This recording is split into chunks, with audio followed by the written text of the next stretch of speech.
نفس إن لم تظفري لا تجزعي وإلى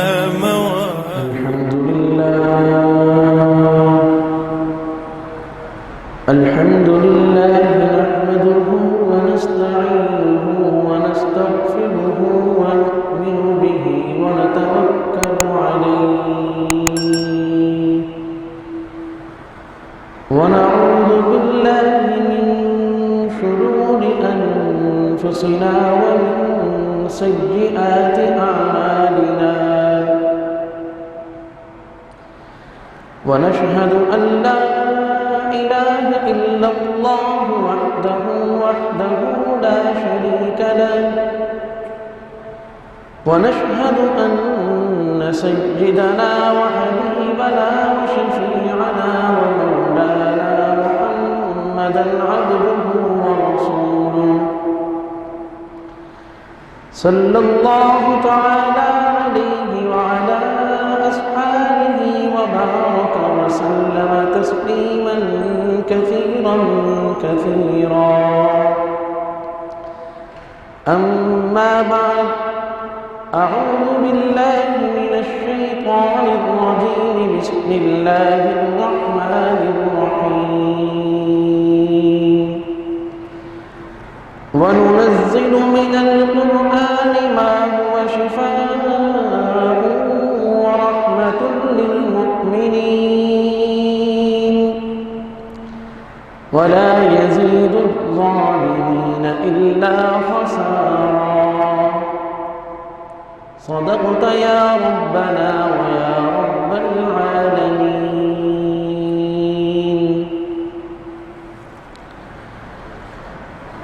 میرے واجب الاحترام معزز سامعین بزرگان محترم عزیز طلباء اکرام،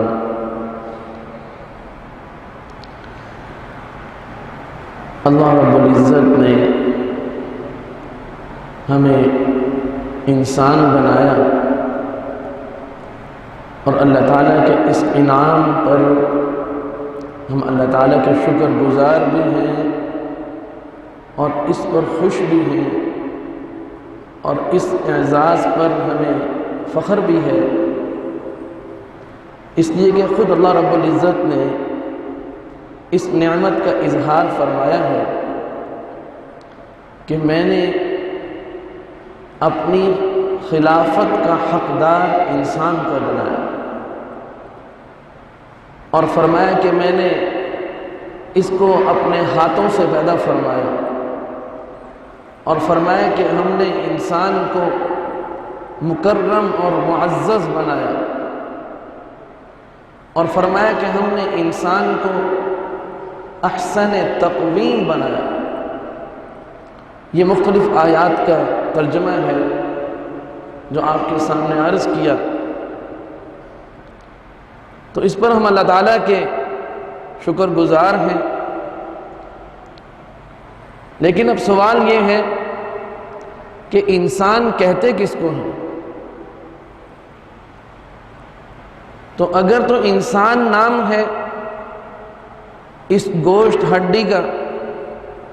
اور اس نقشے کا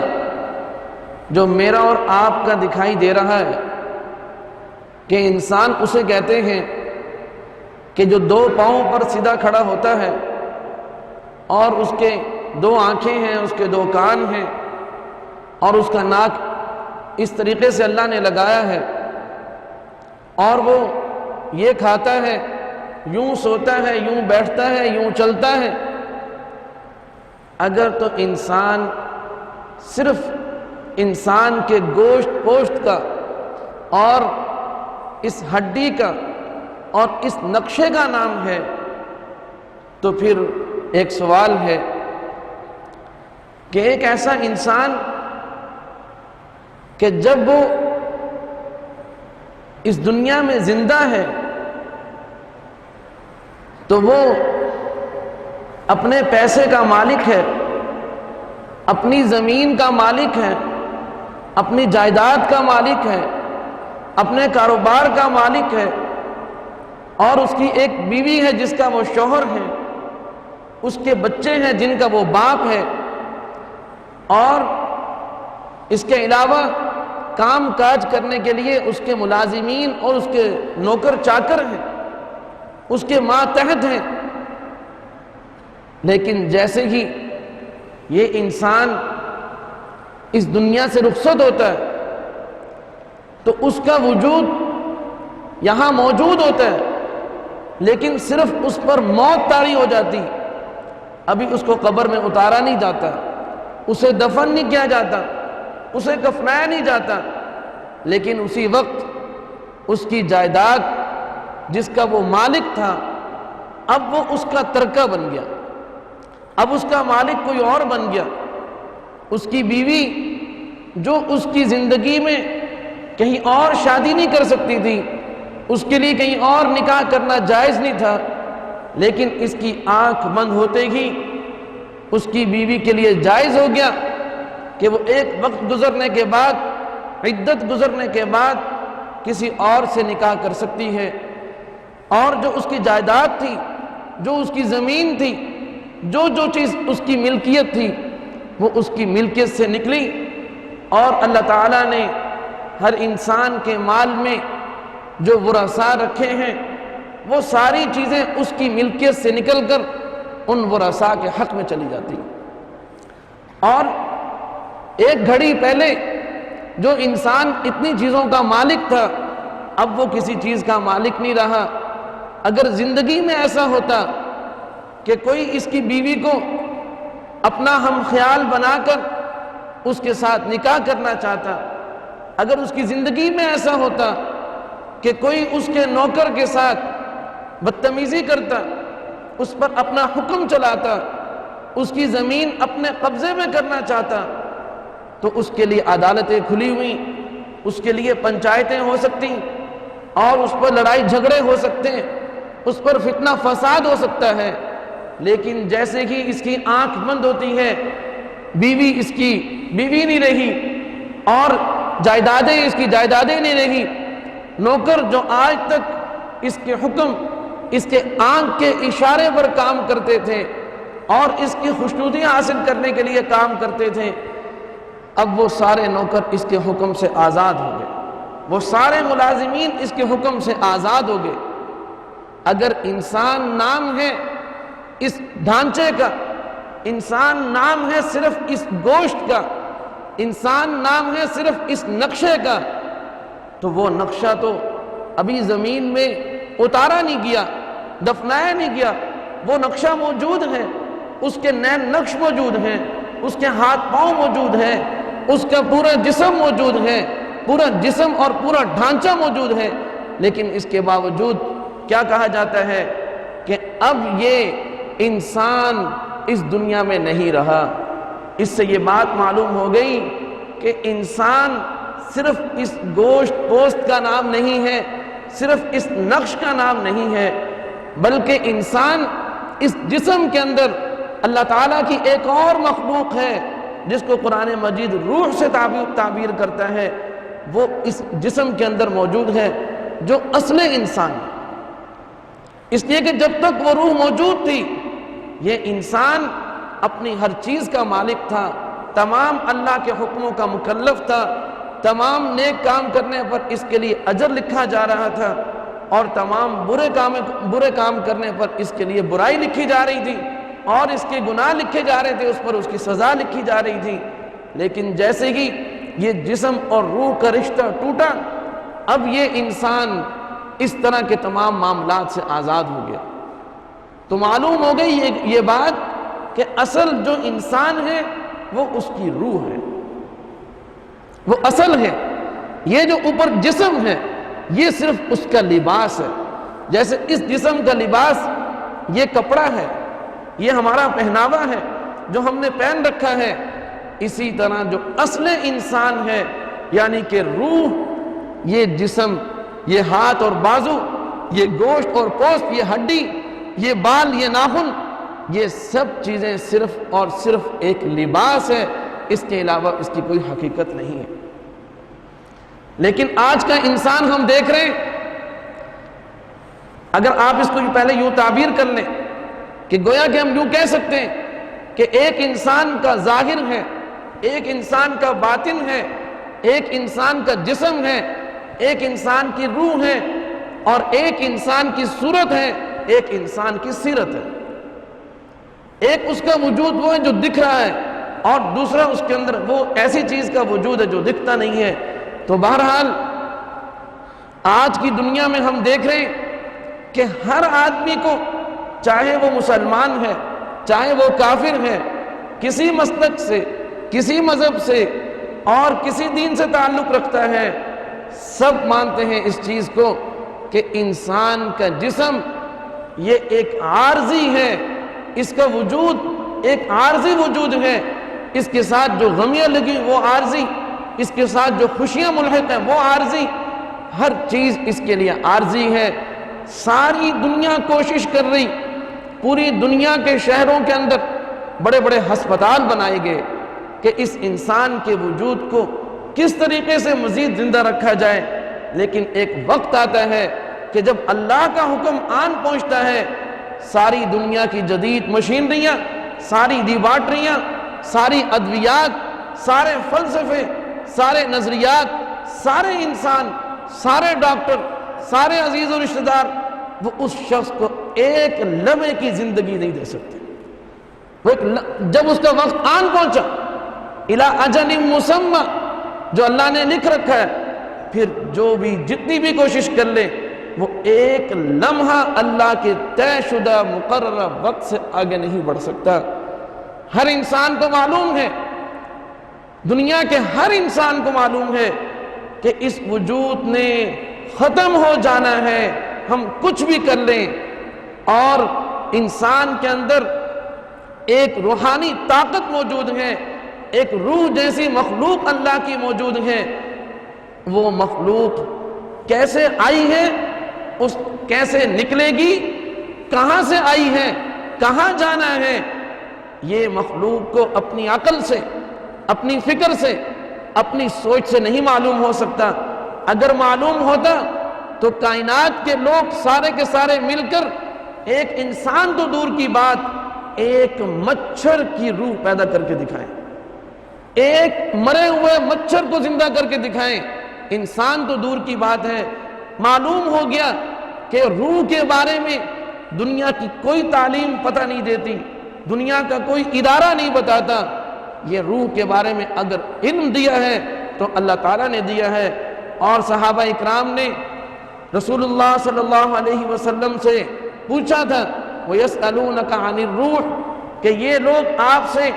روح کے متعلق سوال کرتے ہیں، تو آپ کہہ دیجئے قُلِ الرُّوحُ مِنْ أَمْرِ رَبِّي، کہ روح میرے رب کا صرف حکم ہے، اس کے علاوہ کچھ نہیں ہے۔ اللہ کا حکم ہے کہ ایک مخلوق ہے اللہ کی جو نادیدہ ہے، جو نظر نہیں آتی، جو کسی دوربین سے دیکھی نہیں جا سکتی، لیکن اللہ کا حکم ہوتا ہے کہ تو اس انسان کے، اس جاندار کے،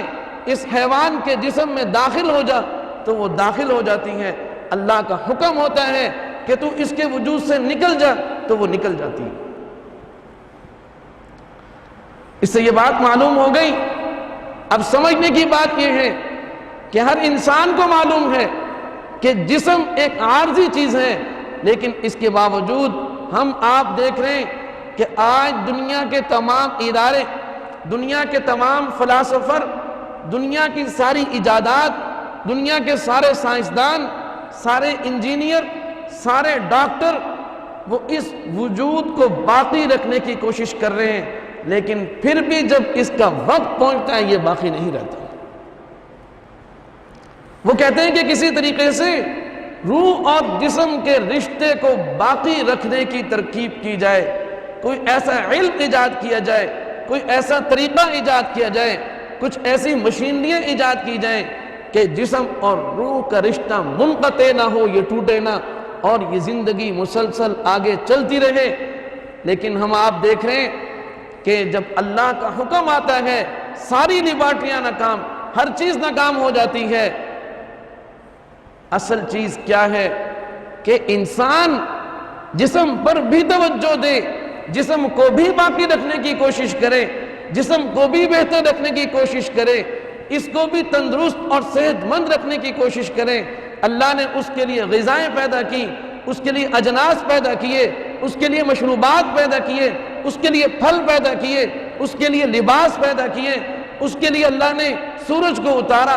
چاند کو اتارا۔ یہ ایک ایک چیز اللہ نے اس جسم کو باقی رکھنے کے لیے اتاری ہے۔ یہ سب ذرائع ہیں، لیکن یاد رکھ لیجئے کہ اس سے زیادہ ہر انسان کو، پھر بالخصوص ہر مسلمان کو جو توجہ دینی ہے وہ اپنی روح کے اوپر دینی ہے، اس لیے کہ جسم فانی چیزوں سے آتا ہے اور فانی چیزوں کے اندر مل کر راکھ ہو جاتا ہے، لیکن روح یہ اللہ کے حکم سے آئی ہے، اللہ کے حکم سے صرف نکلتی ہے، نہ یہ اس جسم میں داخل ہونے سے پہلے مردہ تھی، نہ اس جسم سے نکلنے کے بعد مردہ ہوگی۔ یہ پہلے بھی زندہ تھی اور پھر بھی زندہ رہی، اور جب نکلے گی پھر بھی زندہ رہے گی۔ انسان کو چاہیے کہ وہ اس روح کو سنوارنے اور اس کی اصلاح کرنے کی فکر کرے، لیکن آج کا انسان اس روح کی اصلاح سے غافل ہو چکا، اس کی ساری کوششیں اپنے اس ظاہری جسم کو بنانے اور سنوارنے میں لگی ہوئی۔ اب اس کا نتیجہ کیا نکلا؟ نتیجہ برعکس نکلا۔ ایک عجیب اللہ کا نظام ہے کہ جب روح تندرست اور صحت مند ہوتی اور اپنی غذا حاصل کرتی رہتی ہے تو اس کا بہترین اثر اس جسم کے اوپر بھی پڑتا ہے۔ جسم جو ظاہری ہمارا جسم ہے یہ اس دنیا اور مٹی سے بنا، یہاں کی چیزوں سے بنا، اس کی غذا بھی اللہ نے مٹی سے بنائی ہے، لیکن روح آسمانوں سے اللہ کے حکم سے آئی اور واپس بھی وہیں جاتی ہے، اس کی غذا بھی اللہ نے آسمان سے اتاری ہے۔ اور جیسے روح اللہ کا حکم ہے اور اللہ کی طرف سے ہے، اس کی غذا وہ بھی اللہ کی طرف سے اتری ہے اور اللہ کی طرف سے نازل ہوئی۔ اب جب یہ روح تندرست ہوتی ہے، صحت مند ہوتی ہے، تو اس کا اثر اس کے ظاہری جسم پر بھی ہوتا ہے۔ خود تو وہ سنورتی لیکن اس کے ساتھ ساتھ وہ اپنے لباس کو بھی بہتر بناتی ہے۔ اور جب روح بیمار ہوتی ہے تو وہ جہاں خود بیمار ہوئی وہیں اس کے ساتھ ساتھ ظاہری جسم کو بھی بگاڑتی ہے، دونوں باتیں جمع ہو گئی۔ اس لیے قرآن مجید نے، میں پہلے ایک مثال دیتا ہوں پھر آگے چلتا ہوں۔ دیکھ لیجئے اللہ رب العزت نے ہر انسان کے جسم میں مرد کے دل میں خواہش رکھی عورت کی، عورت کے دل میں خواہش رکھی مرد کی۔ اب اس تعلق اور اس خواہش کی تکمیل کا ایک طریقہ نکاح ہے اور دوسرا طریقہ نعوذ باللہ زنا ہے، لیکن دیکھو کہ جب انسان اللہ کے بتائے ہوئے طریقے کے مطابق اپنی جسمانی ضرورت کو بھی پورا کرتا ہے تو گویا وہ اپنی روح کو تسکین دے رہا ہے اللہ کے حکم کے مطابق۔ تو آپ بتائیں کہ اس میں انسان کا ظاہری جسم اور باطنی روح دونوں سنورتے ہیں یا بگڑتے ہیں؟ دونوں سنورتے ہیں، لیکن جب وہ اللہ کے حکم کے خلاف، مرد بھی وہی ہیں اور عورتیں بھی اسی طرح کی ہیں، لیکن جب روح کے خلاف جو اللہ کا حکم تھا اس کے خلاف جب کام کیا تو نتیجہ کیا نکلا کہ ظاہری جسم پر بھی اللہ کی طرف سے پھٹکار پڑ سکتی ہے، اللہ کی طرف سے لعنت پڑ سکتی ہے، اور دل دماغ یہ اس پر مطمئن نہیں ہے، اپنے آپ کو لعنت کر رہے ہیں، اپنے آپ کو ملعون کہہ رہے ہیں، اور جناب اس کے ساتھ ساتھ وہ روحانی طور پر بھی گندگی کا اور بیماریوں کے اندر مبتلا ہو جاتا ہے۔ تو جب انسان روح کو درست طرف رکھتا ہے، اس کا قبلہ درست رکھتا ہے، اس کا رخ درست رکھتا ہے، تو اس کا اثر ظاہری جسم پر بھی پڑتا ہے اور باطنی جسم پر تو پڑتا ہی پڑتا ہے۔ چنانچہ قرآن مجید نے بہت خوبصورت انداز میں اس بات کو بیان فرمایا جو آیت میں نے آپ کے سامنے تلاوت کی۔ فرمایا وَنُنَزِّلُ مِنَ الْقُرْآنِ مَا هُوَ شِفَاءً وَرَحْمَةٌ لِّلْمُؤْمِنِينَ۔ فرمایا کہ ہم نے ایسا قرآن مجید ان کی طرف نازل کیا کہ جو ان کے لیے شفا ہے، یعنی وہ علاج ہے۔ جس طرح انسان کا ظاہری جسم بیمار ہوتا ہے، ایسے ہی انسان کا جو باطنی جسم ہے وہ بھی بیمار ہوتا ہے۔ جیسے اس کا جسم بیمار ہوتا ہے، اس کی روح بیمار ہوتی ہے، پھر جیسے جسم کا علاج ہے ایسے ہی روح کا بھی علاج ہے۔ جیسے جسم کے لیے لیبارٹریاں بنی ہوئی کہ ان لیبارٹریوں میں جا کر ٹیسٹ کے ذریعے سے پتہ چلتا ہے کہ اس جسمانی ڈھانچے کے اندر کون سی بیماری آ گئی اور پھر اس کا علاج کہاں سے ہوگا، ایسے ہی روحانی بیماریوں کے لیے بھی اللہ تعالیٰ نے انبیاء علیہ السلام کو بھیجا تھا، اور اب انبیاء علیہ السلام کے بعد علماء، مشائخ، علماء ربانی، یہ وہ لوگ ہیں کہ جو انسان کا ہاتھ پکڑتے ہی، اس کے چہرے پر دیکھتے ہی، اس کی بات کو سنتے ہی اس کی روحانی بیماری کا بھی پتہ بتا دیتے ہیں کہ اس کے اندر کون سی بیماری ہے اور اس کا علاج کیا ہے، وہ ایک ایک بات بتاتے ہیں۔ جس طرح انسان کے ظاہری جسم میں نزلہ زکام ہو جاتا ہے، بخار ہو جاتا ہے، معدہ ڈسٹرب ہو جاتا ہے، جگر کی بیماریاں لاحق ہو جاتی ہیں، مختلف امراض لاحق ہو جاتے ہیں، ایسے ہی روحانی بیماریوں کے اندر سب سے بڑا مرض کفر ہے، شرک ہے، اللہ کی مخالفت ہے، اللہ کے رسول کی مخالفت ہے، اللہ کے رسول صلی اللہ علیہ وسلم کی جو مقدس جماعت صحابہ ہیں ان کی مخالفت ہے، اللہ کی کتاب کی مخالفت ہے، حسد ہے، بغض ہے، عداوت ہے، حرص ہے، لالچ ہے، کینہ ہے، فتنہ فساد پھیلانے کے جذبات ہیں، جھوٹ بولنے کے جذبات ہیں، یہ سب روحانی بیماریاں ہیں۔ ان سب کا جیسے جسمانی بیماریوں کا علاج موجود، ایسے کہ ان روحانی بیماریوں کا بھی علاج موجود، لیکن ایک وقت آتا ہے کہ اگر مریض وہ اپنے مرض کو پالتا رہے اور اپنا علاج نہ کرے، جو ظاہری جسم کا مریض ہے وہ اپنے مرض کو پالتا رہے اور اپنا علاج نہ کرے، تو ایک وقت آتا ہے کہ دنیا کا اچھے سے اچھا ہسپتال بھی وہ اس کی بیماری کا علاج سے معذرت کر لیتا ہے کہ اب یہ شخص کبھی بھی شفا یاب نہیں ہو سکتا، اور بالآخر وہ ایک بعض اوقات ایسی بیماری میں کہ جو بیماری قابل علاج تھی لیکن اس کی غفلت اور اس نے اس بیماری کو ایسا پالا کہ اسی بیماری کے اندر اس کی موت واقع ہو گئی۔ فرمایا ایسے ہی روحانی امراض ہیں کہ جب ایک مریض جو ایسی برائیوں کا مریض ہے کہ جو روحانی امراض ہیں، فرمایا کہ اگر تو اس نے اس کا علاج کر لیا تو ٹھیک،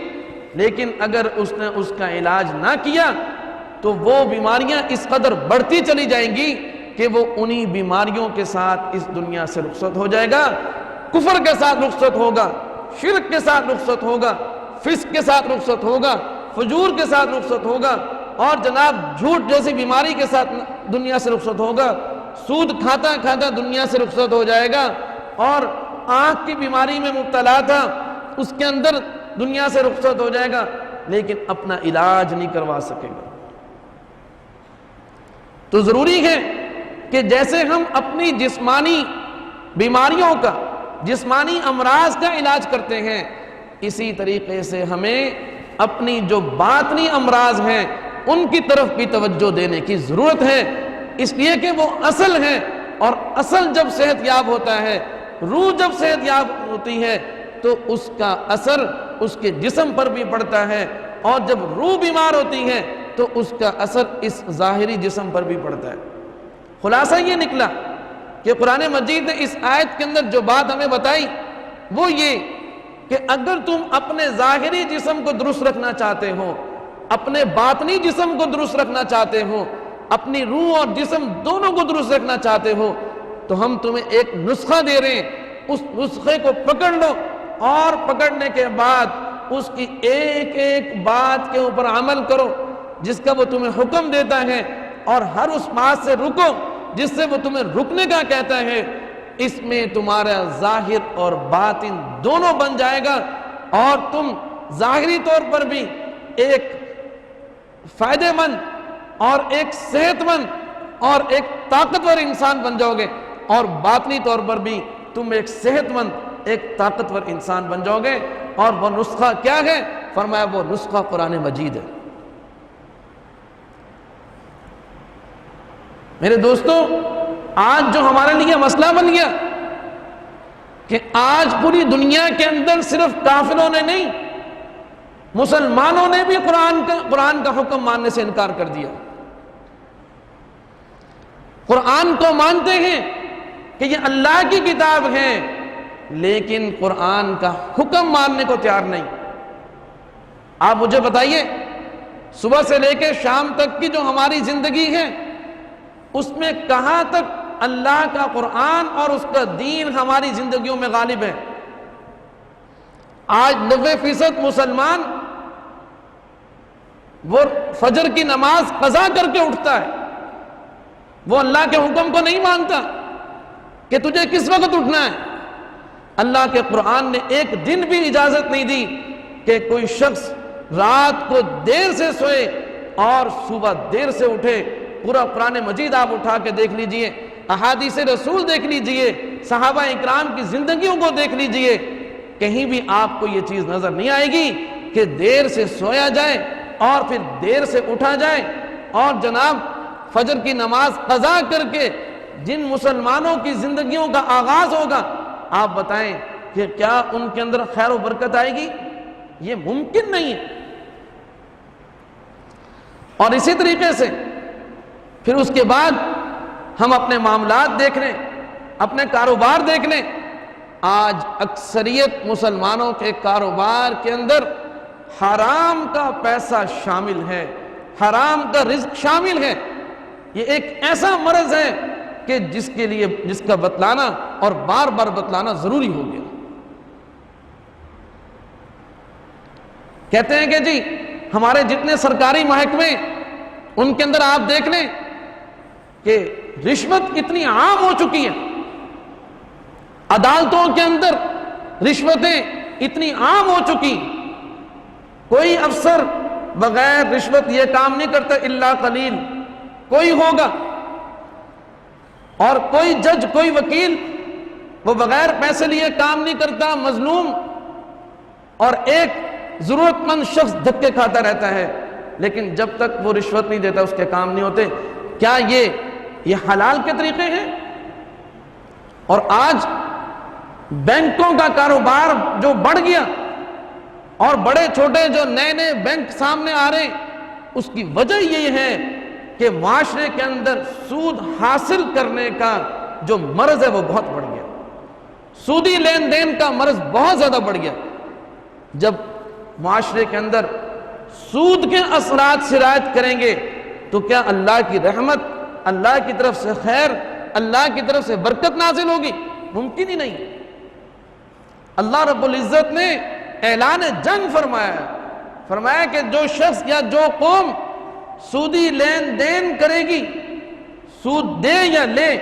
فرمایا کہ اس کے خلاف میرا اعلان جنگ ہے۔ اور جب کوئی شخص یا کوئی قوم کہ اس کے خلاف میدان میں اللہ کی ذات اتری ہوئی ہو تو کیا وہ کبھی کامیاب ہو سکتی ہے؟ وہ کبھی کامیاب نہیں ہو سکتی۔ آج ہمارے بچے جو جن تعلیمی اداروں میں جا رہے الا قلیل، اب کچھ ادارے اچھے بھی بننے لگے، لیکن آپ وہاں دیکھ لیں کہ ہماری بچیاں کس لباس میں اور کس قسم کے لوگوں کے پاس جا رہی ہیں۔ اب بڑی معذرت کے ساتھ کہتا ہوں کہ کچھ گناہ تو ایسے ہیں جن پر ہم علماء نے بھی گفتگو چھوڑ دی ہے، جبکہ حقیقت یہ ہے کہ قیامت کے دن ہم اس سلسلے میں اللہ کے ہاں جواب دہ ہوں گے۔ اس میں سے ایک بہت بڑا گناہ ہے، وہ داڑھی کٹوانے کا ہے۔ اس پر ضرور بات کرنی چاہیے اور بتانا چاہیے کہ یہ اللہ کا حکم ہے، یہ اللہ کے رسول کی سنت ہے، اس کے اوپر عمل کرنا واجب ہے۔ اگر کوئی عمل نہیں کرے گا قیامت کے دن اس کی پکڑ ہوگی، بچ نہیں سکتا اس بات سے۔ اسی طریقے سے میرے بھائیوں، میرے دوستوں، کیا قیامت کے دن اللہ کے قرآن نے ہمیں ہماری عورتوں کے متعلق اور خود ہماری عورتوں کو پردے کا حکم نہیں دیا؟ لیکن آج اس پر گفتگو ختم ہو گئی کہ عورتوں سے متعلق گفتگو نہیں کی جاتی کہ ان کو پردے کا پابند کیا جائے۔ اس کا گناہ صرف ان عورتوں کو نہیں ہوگا، ان کے شوہروں کو بھی ہوگا، ان کے باپوں سے پوچھو گی، اور ان کے بھائیوں سے پوچھو گی کہ بتاؤ کہ تم نے اپنی عورتوں سے دنیا کے کام تو لیے لیکن ان کو پردہ کیوں نہیں کروایا؟ یہ نہیں ہے، لوگ کہتے ہیں کہ جی مولوی صاحب آپ کیسی باتیں کرتے ہیں، یہ جدید دور ہے۔ جتنا مرضی جدید دور بن جائے، اللہ کا حکم قیامت تک کے لیے، اللہ کی کتاب اور اللہ کے قرآن مجید کا حکم قیامت تک کے لیے ہے۔ اور دنیا کے کام ہم اپنی عورتوں سے لیتے ہیں لیکن ان کی نماز کی فکر نہیں کرتے، اور جناب ان کی دینی تربیت کی فکر نہیں کرتے۔ اور آج ہماری یونیورسٹیوں اور کالجوں کے اندر ہماری بیٹیاں، ہماری بہنیں جس حال میں تعلیم حاصل کر رہی ہیں، ہمارے بازاروں کے اندر جو معاملات ہو رہے ہیں، آپ میں عرض یہ کرنا چاہتا ہوں کہ آپ جدھر بھی نکل جائیں گے آپ کو اندازہ ہوگا کہ قرآن وہ پس پشت ہے، قرآن کا حکم کہیں بھی آگے آگے نہیں۔ میں عرض یہ کرنا چاہ رہا ہوں کہ اللہ نے فرمایا کہ تمہاری ظاہری اور جسمانی بیماریوں کا علاج بھی قرآن مجید کے اندر ہے، تمہاری روحانی بیماریوں کا علاج بھی قرآن مجید کے اندر ہے، تمہاری دنیا کی کامیابی کا راز بھی قرآن مجید ہے، اور تمہاری آخرت کی کامیابی کا راز بھی قرآن مجید ہے۔ لیکن آج ہم کامیابی کی تو تلاش میں ہیں، ہر آدمی پریشان ہے، ہر آدمی پریشان ہے، اور ناکامی کا دہائی دے رہا ہے ناکامی کی کہ ہائے میں ناکام ہو گیا، لیکن جو نسخہ ہے، جو علاج ہے، اس کو حاصل کرنے کو تیار نہیں۔ اللہ تعالیٰ فرماتے ہیں وَلَا يَزِيدُ الظَّالِمِينَ إِلَّا خَسَارًا، کہ نہیں زیادہ ہوگا ظالموں کے لیے، نہیں بڑھے گی ظالم لوگوں کے لیے مگر کیا چیز؟ خسارہ۔ فرمایا کہ جب تک تم قرآن کو اپنی اس دنیا کی زندگی میں غالب نہیں کرو گے، اور اپنی ذاتی زندگی سے لے کر اپنی گھریلو زندگی، اپنے محلے کی زندگی، اپنے دفتر کی زندگی، اپنے سفر کی زندگی، حضر کی زندگی، بازار کی زندگی، تعلیمی اداروں کی زندگی، اور اپنی تجارت گاہوں کی زندگی، عدالتوں کی زندگی، اور اپنی پارلیمنٹ کی زندگی۔ قرآن کوئی چھوٹی سی کتاب نہیں کہ وہ صرف ایک محلے کی بات کرتا ہو، ایک فرد کی بات کرتا ہو، بلکہ یہ ضابطہ اخلاق ہے، یہ ایک کتاب قانون ہے جو ہمیں ہر جگہ رہنما کے طور پر کردار ادا کرتا نظر آتا ہے۔ فرمایا کہ جب تک تم اپنی ہر طرح کی زندگی میں قرآن کے حکم کو، قرآن کی تعلیمات کو، قرآن کے نظام اور اس کے سسٹم کو غالب نہیں کرو گے، اس وقت تک تم دنیا کی رسوائی سے نکل نہیں سکتے۔ اور جتنا تم اور تیز دوڑو، کہتے ہیں جی ترقی یافتہ دور ہے، بہت سارے لوگوں نے یہ بھی کہا کہ جی یہ پرانے زمانے کی کتاب ہے، آج یہ کامیاب نہیں ہو سکتی۔ کچھ لوگوں نے ایسی باتیں بھی کی۔ اللہ تعالیٰ فرماتے ہیں تم جتنا بھی آگے بڑھتے چلے جاؤ، جو چیز تمہارے حصے میں آنی ہے وہ خسارہ اور نقصان ہے۔ اب میری آپ کی سوچ صحیح ہے، جو اللہ کا حکم جو ہمیں کہہ رہا ہے وہ ٹھیک ہے۔ فرمایا وَلَا يَزِيدُ الظَّالِمِينَ، جو ظلم کرنے والے ہیں، یہاں ظلم کرنے والے کون ہیں؟ کہ جو گناہوں والی زندگی گزارتے ہیں اور قرآن کے حکموں کو توڑتے ہیں، اس کو تسلیم نہیں کرتے، فرمایا یہ ظالم لوگ ہیں۔ فرمایا ان کے حصے میں جو چیز آنے والی ہے وہ صرف اور صرف نقصان اور خسارہ ہے، اس کے علاوہ کوئی چیز حصے میں نہیں آئے گی۔ تو میں قرآن مجید کے اس پیغام کو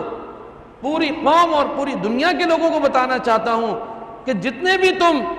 پروگرام بنا لو، جتنے بھی تم سوچ وچار کر لو، جتنی اپنی عقلیں دوڑا لو،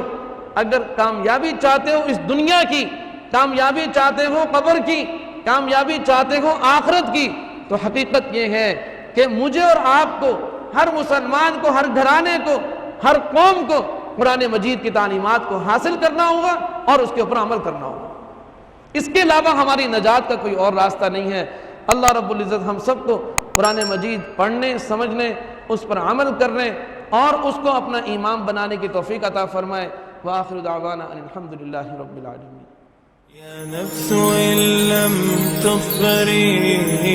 لا تجزعي وإلى موعد